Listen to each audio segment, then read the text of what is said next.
sahbihi ajma'in. Subhanaka la ilma lana illa ma 'allamtana innaka antal alimul hakim. Rabbi shrah li sadri wa yassir li amri wahlul 'uqdatam min lisani yafqahu qawli. Amma ba'd. Alhamdulillah ala nikmatil Islam, alhamdulillah ala nikmatil iman, wa kafa biha min ni'mah. Alhamdulillah, segala puji bagi Allah Subhanahu wa taala yang mempertemukan kita, yang mendudukkan kita, yang menakdirkan kita untuk menjadi hamba-hamba yang berkumpul hari ini bersama dengan rasa yang sama, duduk dengan perasaan yang sama, berkumpul untuk tujuan yang sama, yaitu untuk sekedar merasakan apa yang sedang dirasakan oleh saudara-saudara kita yang ada di Palestina. Ini juga membuat kita bersyukur dan selalu bersyukur kita berada di tempat yang aman, kita berada di tempat yang nyaman, kita berada di dalam tempat yang tidak pernah terusik dengan apapun. Kalau sekarang hawanya panas, ya cuman panas aja, nggak ada bomnya. Kalaupun misalkan sekarang tetangga kita berisik, cuman berisik aja, tapi nggak pakai bawa pistol, nggak pakai sesuatu yang menakutkan. Pemerintah kita aman, melindungi kita, keadaan kita aman dan nyaman, makan enak, minum enak, tidur enak, semua kita rasakan enak. Ini tadi adalah sesuatu yang harus sangat kita syukuri dan kita jaga bersama. Dijaga bersama, jangan pernah mau diprovokasi dengan apapun, jangan mau dipecah belah dengan furu'iyah yang gak penting, dengan perkara-perkara yang kecil.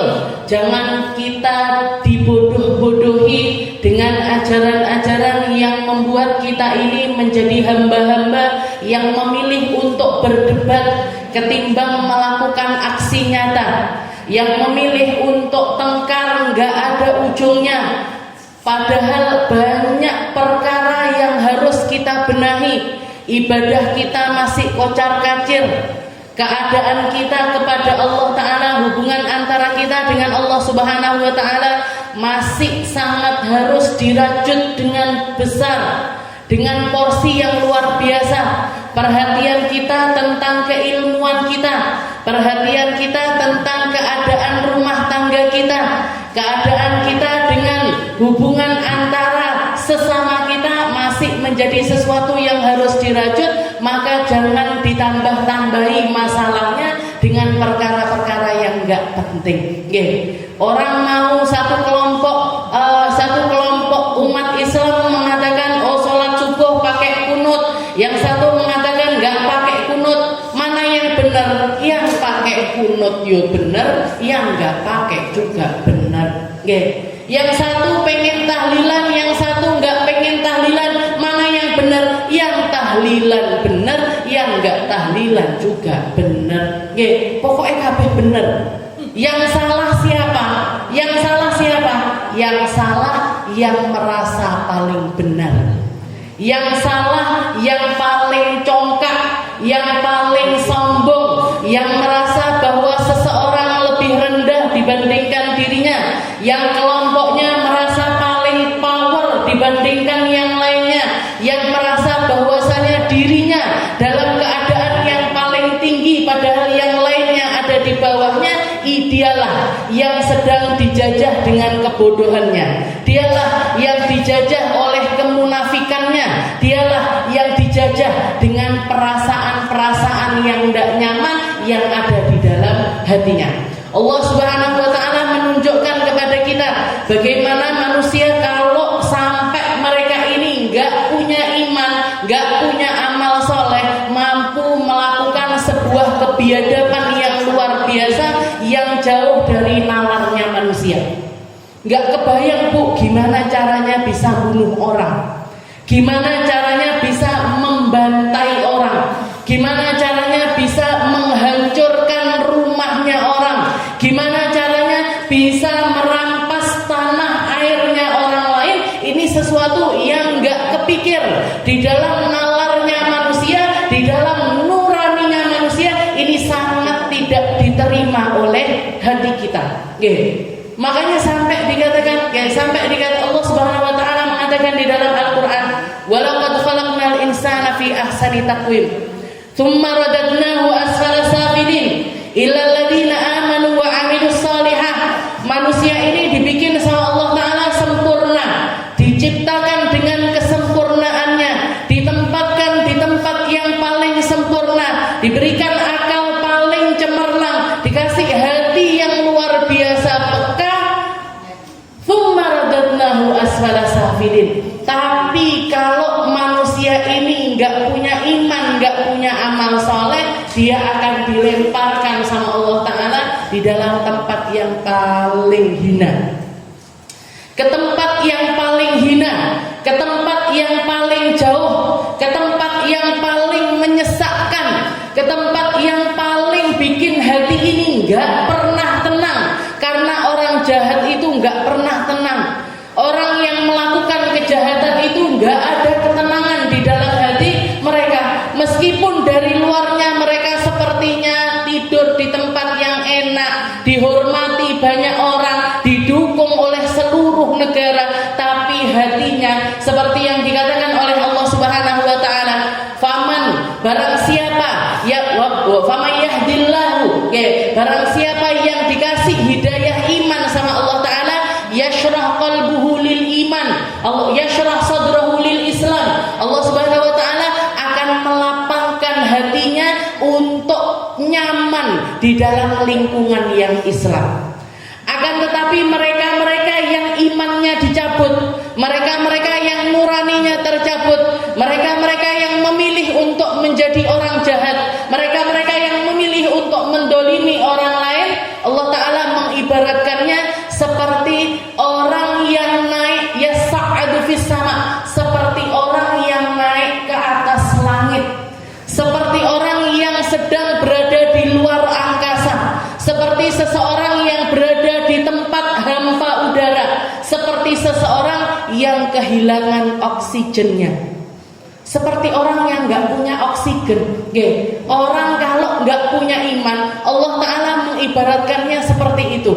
Ini ayat turun 1400 tahun yang lalu. Ini ayat dibaca, diturunkan kepada Rasulullah Sallallahu Alaihi Wasallam sebelum ketemunya pesawat-pesawat, sebelum ditemukannya roket-roket, sebelum ditemukannya sesuatu yang bisa bawa manusia ke atas langit. Tapi Allah Subhanahu wa taala sudah mengisyaratkannya dengan bahasa yang semacam itu, yang bahkan mungkin para sahabat pun gak ngerti seperti apa rasanya. Kita di zaman ini mampu merasakannya. Kita di zaman ini tahu persis rasanya kalau orang naik ke atas langit itu seperti apa. Seperti apa ketika kita naik pakai pesawat aja, nggak usah pakai roket yang sampai ke atas langit. Ada rasa sesek di dalam hati, ada rasa sesek di dalam dada kalau ketinggian dari pesawat kita ini nyampe ke tempat yang paling tinggi. Jadi apalagi mereka-mereka yang nyampe ke bulan, nyampe ke Mars, nyampe keluar angkasa, mereka harus bawa oksigen dari bumi karena di sana adalah tempat yang tanpa oksigen. Orang nggak akan bisa hidup di sana. Begitu juga orang yang nggak punya iman. Begitu juga orang yang nggak berislam. Begitu juga apalagi mereka-mereka yang memilih untuk melepaskan nurani kebaikannya, karena manusia pada dasarnya lahir dalam keadaan fitrah, lahir dalam keadaan baik, lahir dalam keadaan baik. Orang tuanya tinggal keadaan lingkungan serta orang tuanya yang akan merubah itu semuanya, yang akan merubah itu. Jadi sesek bu, orang kalau jahat itu sesek, nggak usah jadi orang jahat. Jenengan lagi satru sama temennya aja, jenengan lagi marahan sama temennya, atau punya masalah dengan satu kelompok dengan kelompok yang lainnya. Gak aku teko ning gone majelis sing kuwi enek wong kuwi. Gak aku diundang-undangan manten di sana, yang mengundang manten itu orangnya giniin saya. Atau jenengan lagi punya gawe mau bikin undangan, wes wong kuwi rata undang ae. Sesek sudah, gak bebas, gak nyaman. nggak ada kelapangan hati. Itu baru masalah kecil. Ini baru masalah yang sangat kecil. Jangan bayangkan jadi orang-orang Israel. Jangan bayangkan jadi orang-orang yang dihujat oleh seluruh penduduk negeri. Jangan bayangkan jadi manusia-manusia yang negeri ini nggak mau nerima masuk ke negeri ini, nggak diperkenankan masuk ke sini, nggak diperkenankan. Meskipun mereka sepertinya sedang gembira, tapi hatinya sesak luar biasa. Hatinya sesak luar biasa. Ka'annahu yas'adu fis sama. Seperti mereka-mereka yang hidup tanpa oksigen. Karena manusia ini didesain sama Allah Ta'ala untuk jadi orang baik, cenderung kepada sesuatu yang baik, mendukung setiap perkara-perkara yang baik. Di tempat itulah mereka akan merasakan kenyamanan yang hakiki. Makanya ketika Nabi Muhammad SAW mengatakan, ketika kita duduk di tempat yang seperti ini, zikir bersama, ngaji bersama, salawatan bersama, sholat bersama-sama, apa yang diturunkan oleh Allah Ta'ala di tempat tersebut, fa'anzalallahu alaihimus sakinah, yang diturunkan sama Allah Ta'ala adalah sakinahnya. Sakinah ini apa? Ketenangan. Ketenangan di dalam matanya jenengan, ketenangan di dalam telinganya jenengan, ketenangan di dalam hati-hatinya jenengan, ketenangan di dalam langkah-langkahnya jenengan, ketenangan di dalam setiap gerak-geriknya jenengan. Karena apa? Karena semuanya sedang mendukung perkara yang diridhoi oleh Allah Subhanahu wa Ta'ala. Matanya ikut ridho, lisannya ikut ridho, telinganya ikut ridho, kakinya ikut ridho, semuanya menjadi ikut ridho. Karena semua yang nempel di dalam diri kita ini hakikatnya adalah titipan dari Allah Subhanahu wa Ta'ala. Tapi ketika kita melakukan sesuatu yang gak diridhoi sama Allah Ta'ala, selalu ada perang batin. Orang jadi jahat itu gak serta-merta jahat, tapi mesti dimulai dari kejahatan-kejahatan kecil. Seseorang gak akan menjadi orang yang biadab kecuali dimulai dari dosa-dosa yang kecil. Orang gak akan jadi pencuri profesional kecuali dimulai dari pencurian-pencurian kecil. Jadi nggak ada orang tahu-tahu langsung jadi seseorang yang mau aku tak nyolong duit uang saem. Gemeter bu, bakalan pingsan dia. Tapi ketika itu dimulai dari sesuatu yang kecil-kecil, dimulai dari kecurangan-kecurangan kecil, dimulai dari kebohongan-kebohongan kecil, dimulai dari pencurian-pencurian kecil, akhirnya jadi pencuri profesional. Akhirnya jadi pencuri profesional. Koruptor-koruptor itu saya yakin mereka bukanlah orang yang hanya mencuri pada saat menjabat saja, tapi mulai dari orang kecil pun sudah jadi pencuri. Sudah menjadi pencuri. Itu pasti. Kalau enggak nyolong duit mboke dhewe, nyolong duit bapake dhewe, nyolong pulpennya temennya, nyolong pensilnya temennya. Kalau ujian sukanya nyontek, kalau misalkan mau dapat gelar sesuatu, orang tuanya justru malah mendukung, gampang tak bayare gurune, gampang tak suape ininya, gampang saya kenal sama koneksi, saya punya koneksi di sini, saya punya koneksi di sini, saya punya koneksi di sini, sampai terpupuk di dalam dirinya, sampai ada pemahaman di dalam dirinya, oh berarti nyolongin enggak apa-apa. Oh berarti korupsi itu enggak apa-apa. Oh berarti saya ngambil haknya orang lain itu sesuatu yang lumrah, biasa. Semua orang juga mencuri. Semua yang ada di dalam kantor ini juga mencuri. Semua orang yang ada di dalam lingkungan ini semuanya juga menjadi pencuri. Akhirnya terjadilah yang semacam itu. Dan kalau ini sudah menjadi sesuatu yang besar, akan sangat sulit untuk dipadamkan. Akan sangat sulit untuk dipadamkan. Makanya kita di sini duduk di sini, ngaji di sini. Kalau jenengan merasa di dalam hati ini, kalau kita bisa tenang, kita bisa berekspresi dan lain sebagainya, itu karena semua yang nempel sama jenengan adalah sesuatu sedang dalam keadaan yang diridhoi sama Allah Subhanahu wa taala. Ini yang harus kita jaga. Jangan mau dipecah belah sama siapapun. Nabi kita Nabi Muhammad sallallahu alaihi wasallam ketika beliau di kota Madinatul Munawwarah, ketika beliau memilih untuk tidak keluar berperang melawan panggilan perang dari para kafir Quraisy. Setelah itu Rasulullah sallallahu alaihi wasallam rembukan sama para sahabat, apa ini benteng pertahanan yang harus kita lakukan? Bikin aja parit ya Rasul, bikin aja satu galian besar, bikin aja satu gorong-gorong besar yang ngitari seluruh negeri Madinah, agar orang yang sekiranya kalau kuda melompat tidak akan bisa nyampe, dia akan tersungkur di dalam lubang-lubang tersebut. Atau perang yang kita kenal dengan nama perang Khandaq, perang parit.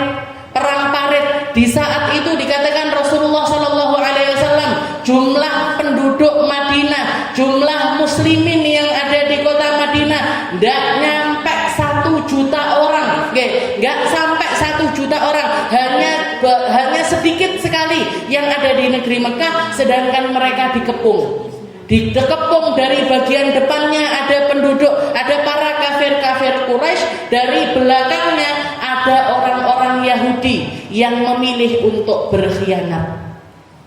Jadi pengkhianatan orang Yahudi, pengkhianatan Bani Israel itu enggak terjadi hanya di zaman ini saja.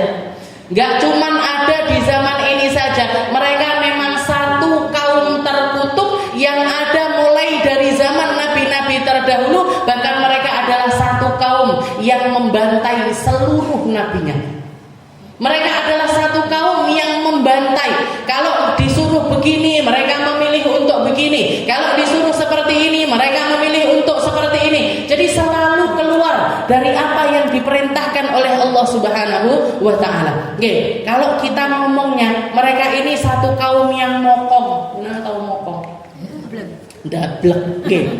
Dableknya luar biasa. Ketika Nabi Allah Musa mengatakan, ayo kita pergi perang, ayo kita pergi melawan satu kaum yang diperintahkan oleh Allah Ta'ala untuk kita memerangi mereka. Apa yang mereka katakan? Ya Musa, idhab anta wa rabbuka faqatila inna hahuna qa'idun. Silahkan kamu pergi beserta dengan Tuhanmu. Saya tak duduk di sini saja. Saya tak duduk di sini nontonin kamu. Kamu kan punya Tuhan Maha Kuasa. Kamu kan punya Tuhan yang Maha Kuat. Kamu kan punya Tuhan dengan semua kemampuannya. Kamu kan punya Tuhan yang begini. Dikatakan yang seperti itu, kamu aja yang perang beserta dengan kaummu, beserta dengan Tuhanmu. Inna hauna qa'idun. Inna hauna qa'idun. Kami tak duduk di sini saja.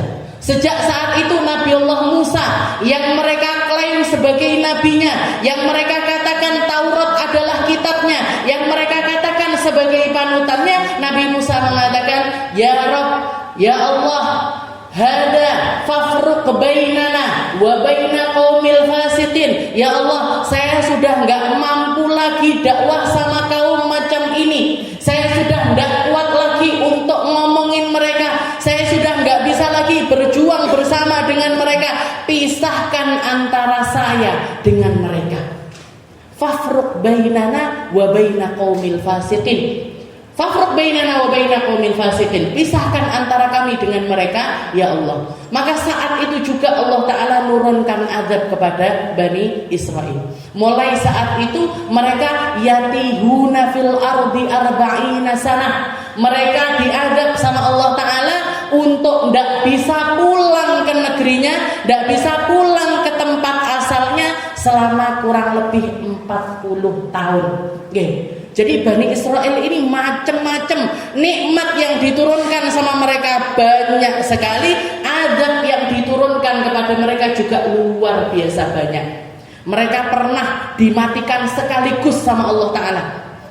70 orang yang diajak sama Nabi Allah Musa untuk dengarkan langsung ketika Allah Subhanahu wa Ta'ala Ta'ala berbicara kepada Nabi Allah Musa, 70-70-nya begitu keluar dari tempat tersebut, keadaan Nabi Musa masih berada di dalam haliyahnya yang sedang mendengarkan Allah Subhanahu wa Ta'ala dengan cahaya yang masih meliputi dirinya, masih ada di wajah dan juga tubuhnya. Mereka mengatakan, orang Bani Israel ini mengatakan, ya Musa, lan nu'mina laka hatta narallaha jahra. Saya enggak marem kalau enggak langsung melihat kepada Allah Subhanahu wa Ta'ala. Jadi baru melihat mukjizat luar biasa besar, sudah langsung menyalahi apa yang harusnya dia lakukan. Orang kalau setelah melihat mukjizat harusnya bersyukur, harusnya nambah imannya, harusnya nambah percayanya, harusnya nambah ketakwaannya. Tapi mereka enggak. Mereka justru mengatakan kepada Nabi Allah Musa, ya Musa, lan nu'mina laka hatta narallah. Saya enggak akan beriman kepada Tuhanmu kecuali kami melihat langsung kepada Allah Subhanahu wa Ta'ala. Barusan dengar suaranya Allah, barusan dengar bagaimana Allah Ta'ala berbicara kepada Nabi Musa, tapi mereka mengatakan yang seperti itu. Apa yang dilakukan oleh Allah Ta'ala? Dimatikan semuanya. Dimatikan 70-70-nya dimatikan sama Allah Subhanahu wa Ta'ala. Maka Nabi Musa mengatakan, ya Rabb, Nabi Musa masih mintakan ampun kepada Allah Ta'ala untuk mereka. Ya Allah, mereka ini adalah satu kaum, Engkau tahu perangai mereka dan Engkau tahu yang terjadi kepada mereka. Dan kalau saya diperlakukan seperti ini, apa yang akan aku katakan kepada kaumku nanti? Maka dibangkitkan lagi sama Allah Ta'ala. Faba'athnahum min ba'di mautihim. Kami bangkitkan mereka dari kematian mereka. Mereka menyaksikan satu persatu temannya dimatikan. Setelah itu dibangkitkan kembali oleh Allah Subhanahu wa Ta'ala. Di akhir ayat Allah Ta'ala mengatakan la'allahum yashkurun, agar mereka jadi hamba-hamba yang bersyukur, agar mereka menjadi hamba-hamba yang tahu diri, agar mereka menjadi hamba-hamba yang ngerti gimana caranya taat kepada Tuhannya. Tapi ternyata apa yang dilakukan? Diulangi lagi kesalahannya, diulangi lagi kesalahannya. Minta sama Nabi Musa, ya Musa, anzil alaina ma'idatan minas sama, turunkan makanan langsung dari langit. Katanya Nabi Musa, aturannya makanan yang turun dari langit cuman boleh dimakan saat itu, nggak boleh dibawa pulang, malah dibontroti, mulik, malah dibawa pulang ke rumah-rumah mereka. Apa yang dilakukan sama Allah Ta'ala kepada mereka? Dirubah jadi kera semuanya. Pernah Bu dijadikan kera, pernah dimatikan secara langsung, pernah diapa, semuanya pernah diperlakukan kepada Bani Israel. Tapi mereka selalu dan selalu mengulangi kesalahan yang sama, dan selalu melakukan hal-hal yang sama, dan selalu menjadi hamba-hamba yang memilih untuk enggak taat kepada Allah Subhanahu wa Ta'ala. Yang terjadi di Palestina sekarang persis seperti jalan fikirnya seorang Fir'aun yang memilih untuk membantai semua anak laki-laki yang lahir dari Bani Israel karena rasa ketakutannya, karena dari kaum ini nanti akan muncul satu orang yang akan menggulingkan kerajaannya Fir'aun, yang akan membangkang apa yang dikatakan oleh Fir'aun.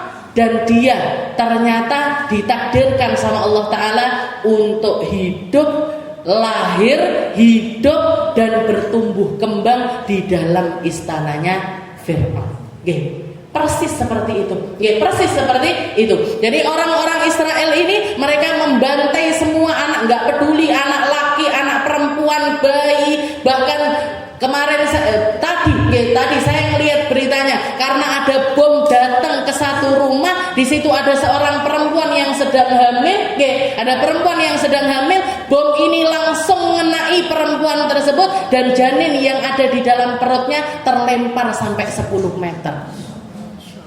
Bayi sebelum lahir, dibantai, rumah sakit dibantai, ambulan dibantai, nggak peduli gereja, nggak peduli masjid dan lain sebagainya, semuanya mereka hancurkan. Kenapa? Karena karena mereka memang ingin membersihkan etnis Palestina, karena dari tempat ini mereka akan digulingkan, dari tempat ini mereka akan dikalahkan, dari tempat ini mereka akan dihinakan sama Allah Ta'ala sehina-hinanya. Tapi mereka selalu lupa kalau di atas langit masih ada Allah Ta'ala, kalau di atas sebuah kekuasaan masih ada kuasanya Allah Ta'ala. Di balik semua persenjataannya mereka, di balik semua hartanya mereka, di balik semua hal yang mereka mampu untuk menghasut seluruh dunia mendukung mereka, mendukung mereka sampai ke tingkat yang nggak masuk akal di dalam pikiran kita, dan tidak masuk akal ini kalau misalkan orang-orang Arab semuanya. Ada satu ulama mengatakan ini orang Arab nggak usah pakai senjata, nggak usah pakai tentara, nggak usah pakai pistol,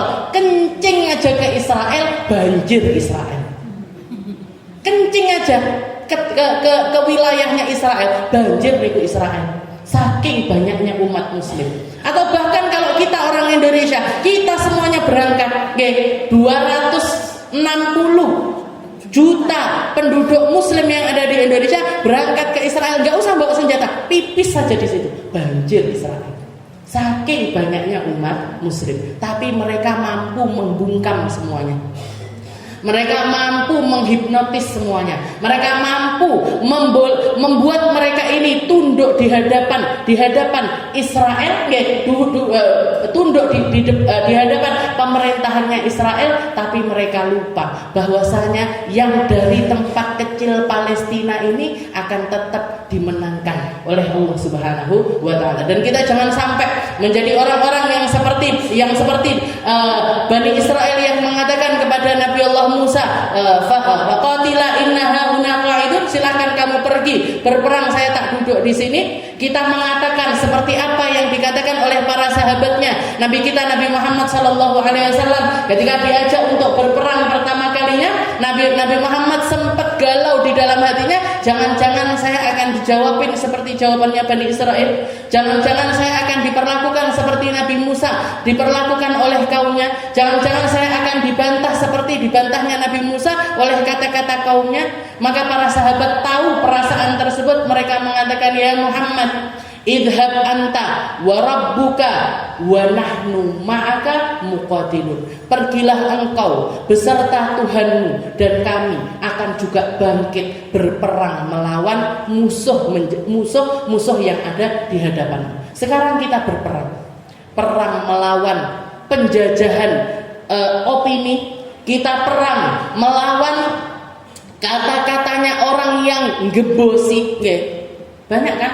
Ngapain mikirin Palestina yang di samping rumah, yang di sini kita, yang di daerah ini, yang di daerah ini. Kata-kata orang-orang seperti ini anggap angin lalu, karena itu adalah kata-kata yang bahkan kalau misalkan dikembalikan kepada dirinya sendiri, lah kamu apa yang kamu lakukan untuk tetanggamu, lah kamu apa yang kamu lakukan untuk sekitarmu, lah kamu apa yang kamu lakukan terhadap konflik-konflik yang ada di sekitarmu. Negara kita juga enggak bebas konflik. Negara kita juga enggak kurang-kurang masalah. Negara kita juga enggak berhenti-berhenti ada masalahnya. Tapi yang mampu kita selesaikan dan yang mau kita selesaikan, urusannya bukan tentang mampu atau enggak mampu, tapi mau atau tidak mau. Mau atau tidak mau. Tak, karena saya yakin jenengan-jenengan yang donasi hari ini, jenengan-jenengan yang juga nyumbang hari ini juga akan nyumbang kalau ada tetangganya yang kelaparan, juga akan ngasih kalau ada bencana yang ada di negeri kita. Karena saya tahu persis, ketika kita bikin penggalangan dana ini, misalkan majelis-majelis yang lainnya atau majelis yang biasa saya koordinir sendiri di Darussalam niku, ketika saya woro-woro kepada ibu-ibu, Bu, nanti hari Kamis depan kita nyumbang, kita bikin donasi untuk saudara-saudara kita yang waktu itu kena gempa di Cianjur, di daerah Cianjur. Setelah itu kotak konsumsi tetap muter, kotaknya amal untuk Cianjur juga tetap muter. Saya lihat apa berkurang? Ini sumbangannya ibu-ibu yang untuk konsumsi ini apa berkurang dari mereka dimintai untuk Cianjur? Ternyata enggak.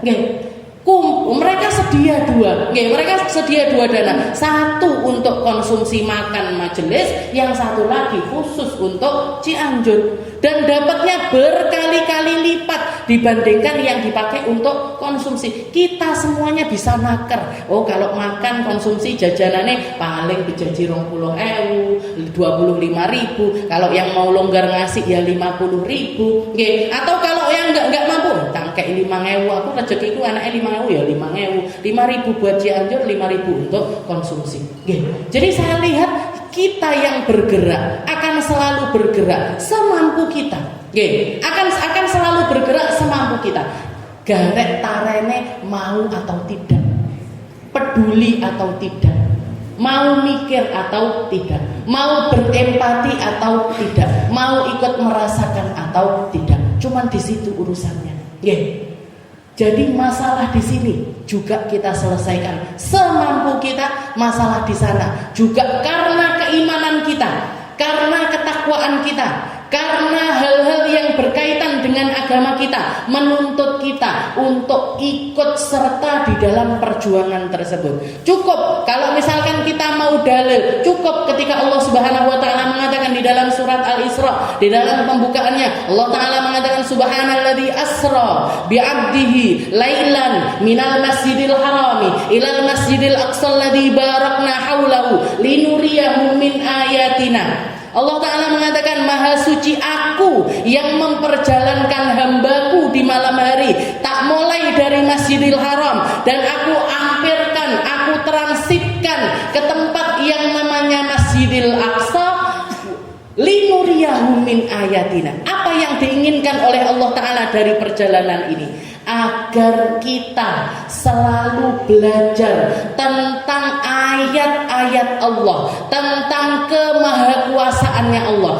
tentang bukti-bukti firman Allah Ta'ala yang akan selalu meliputi area tersebut, yang akan selalu meliputi tempat tersebut, yang akan selalu bisa kita ambil pelajarannya dari tempat tersebut. Linuriyahu min ayatina. Bukan cuma sekedar perjalanan Isra Mi'raj, bukan cuma sekedar perjalanannya Nabi mampir sini, tidak, tapi semua tempat tersebut adalah tempat yang diberkahi sama Allah Ta'ala, dan ada bukti-bukti kekuasaan Allah dan bukti-bukti kemahabenaran apa yang dikatakan oleh Allah Ta'ala melalui lisannya Nabi kita Nabi Muhammad Sallallahu Alaihi Wasallam. Yang terjadi di Palestina ini jadi pembuktian untuk kita bahwasanya apa yang dikatakan sama Nabi Muhammad itu benar. Palestina tidak akan merdeka kecuali menjadi bukti dekatnya hari kiamat, kecuali menjadi bukti bahwasanya sebentar lagi akan keluar Imam Mahdi, akan menjadi bukti sebentar lagi akan keluar yang namanya Dajjal. Israel sedang mempersiapkan untuk itu, Palestina juga sedang mempersiapkan untuk itu. Tinggal kita ngomong, tinggal kita nari, tinggal kita ngomong kepada diri kita sendiri, kita mau masuk di dalam golongan yang berjuang atau berdiam diri, berjuang dengan apa yang kita mampu, atau memilih untuk enggak mau tahu dengan apa yang terjadi di tempat tersebut. Mungkin sama Allah Ta'ala kita dirahmati, mungkin sama Allah Ta'ala seperti tadi yang kita baca, wa aiqid qulubal muslimin. Semoga Allah Ta'ala membangunkan hatinya orang-orang muslim, semoga Allah Ta'ala membukakan pikirannya orang-orang muslim, semoga Allah Ta'ala menjadikan orang-orang muslim ini jadi orang-orang yang melek, jadi orang-orang yang peka, jadi orang-orang yang ngerti bahwasanya kalau kita tidak berjuang untuk Palestina, kalau kita nggak ngambil porsi untuk perhatian kepada Palestina, nanti kita akan ditanyai sama Allah Ta'ala, apa yang kamu lakukan untuk saudaramu? Apa yang kamu lakukan untuk menunjukkan solidaritasmu? Apa yang kamu lakukan untuk tindakan-tindakan yang harusnya kamu mampu untuk melakukannya, tapi kamu memilih untuk tidak mau untuk melakukan perkara tersebut. Mungkin sama Allah Ta'ala kita tidak diazab dengan terlena atas setiap kenikmatan-kenikmatan ini. Oke, kita minta maaf sama Allah Ta'ala. Allahumma ighfir lana, seperti tadi yang kita baca, Rabbana ighfir lana dzunubana wa israfana fi amrina. Ya Allah, ampuni kami yang makan enak sedangkan saudara kami enggak ada makanan. Ya Allah, ampuni kami yang minum enak sedangkan mereka diputuskan seluruh minumannya. Ampuni kami yang lampu-lampu terang benderang di tempat kami sedangkan mereka diputus listrik pada mereka. Sampai ke tingkat operasi pun harus tanpa anestesi. Di sesar pun nggak pakai ada dibiusnya, nggak pakai dibius, nggak kebayang sakitnya, nggak kebayang seperti apa perjuangan yang ada pada diri mereka. Rabbana ighfir lana dzunubana, ya Allah ampuni kami, ampuni ke israfana, ampuni berlebih-lebihannya kami, berlebih-lebihan dalam hal apapun. Mugi-mugi sama Allah Ta'ala diampuni, mugi-mugi sama Allah Ta'ala dibukakan hati kita, mugi-mugi sama Allah Ta'ala dikasih kita porsi-porsi untuk bisa terus berjuang dan berjuang. Kita, anak cucu kita, orang-orang yang ada di sekitaran kita, semua orang yang berada di lingkup kita, semoga semuanya menjadi hamba-hamba yang ikut serta di dalam perjuangan Palestina dan juga perjuangan untuk memerdekakan diri dari kungkungan hal-hal yang harusnya kita melepaskan diri dari itu semuanya. Jangan sampai kita diperbudak harta kita, jangan sampai kita diperbudak pekerjaan kita, jangan sampai kita diperbudak komunitas kita, jangan sampai kita diperbudak oleh waktu kita, jangan sampai kita diperbudak oleh kemalasan kita, jangan sampai kita diperbudak dengan perkara-perkara yang melenakan karena kita berada di tempat yang aman. Tapi semoga di balik hati kita menjadi hamba-hamba yang bersyukur dan terus bersyukur, mampu bersyukur, kuat untuk bersyukur, sehingga apa yang ada pada diri kita ini hujjatun lana la hujjatun alaina, jadi pembawa kita menuju surga, bukan pembawa kita menuju neraka. Ilmu kita, ketenaran kita, jabatan kita semoga menjadi pendorong kita masuk ke dalam surganya Allah Ta'ala, bukan pendorong kita menuju ke dalam nerakanya Allah Subhanahu wa Ta'ala. Mungkin Allah Ta'ala merahmati kita selalu, mengampuni kita selalu, meridhoi kita selalu, membawa kita di tempat yang indah-indah selalu, membawa kita berada di dalam akidah yang lurus selalu, membawa kita dan anak cucu kita selalu berada di dalam pemikiran-pemikiran yang benar, pemikiran-pemikiran yang lurus, pemikiran-pemikiran yang selaras dengan pemikirannya Nabi kita Nabi Muhammad sallallahu alaihi wasallam. Dan semoga Allah Ta'ala menjaga ulama-ulama kita, jaga kiai-kiai kita, jaga orang-orang tua kita, jaga para tokoh-tokoh masyarakat kita, agar mereka semuanya menjadi orang-orang yang sefaham, sevisi, semisi, sefrekuensi untuk bersama-sama memerdekakan Palestina, untuk sama-sama mensuarakan tentang Palestina, untuk bersama-sama berjuang untuk demi keimanan kita, demi keislaman kita, dan demi sesuatu yang menjadi tempat sumbernya berkah serta tempat yang diberkahi oleh Allah Subhanahu wa Ta'ala. Dan semoga Allah Ta'ala menakdirkan kita untuk bisa sekedar mampir ke Palestina beserta dengan Makkah dan juga Madinah, agar kita ngerti rasanya, agar kita tahu rasanya, karena berita yang nyampe kepada kita, sesuatu yang kita lihat, kita dengar di sosial media itu nggak sampai 1% dengan apa yang sebenarnya terjadi di sana. Yang terjadi di sana luar biasa, berkali-kali lipat lebih mengerikan dibandingkan apa yang nyampe kepada kita. Mungkin Allah Ta'ala menguatkan mereka dan kita. Mungkin Allah Ta'ala menetapkan iman mereka dan kita. Mungkin Allah Ta'ala membuat mereka menjadi mujahidin, menjadi para orang-orang yang berdiri jihad di barisan paling depan, dan kita selalu ada di belakang mereka. Kita selalu mendukung mereka, kita selalu bersuara untuk mereka dengan apapun yang kita mampu. Ala hadhihi niyyah wa ala niyatin salihah wa ila hadratin Nabi Muhammad sallallahu alaihi wasallam bisirril Fatihah.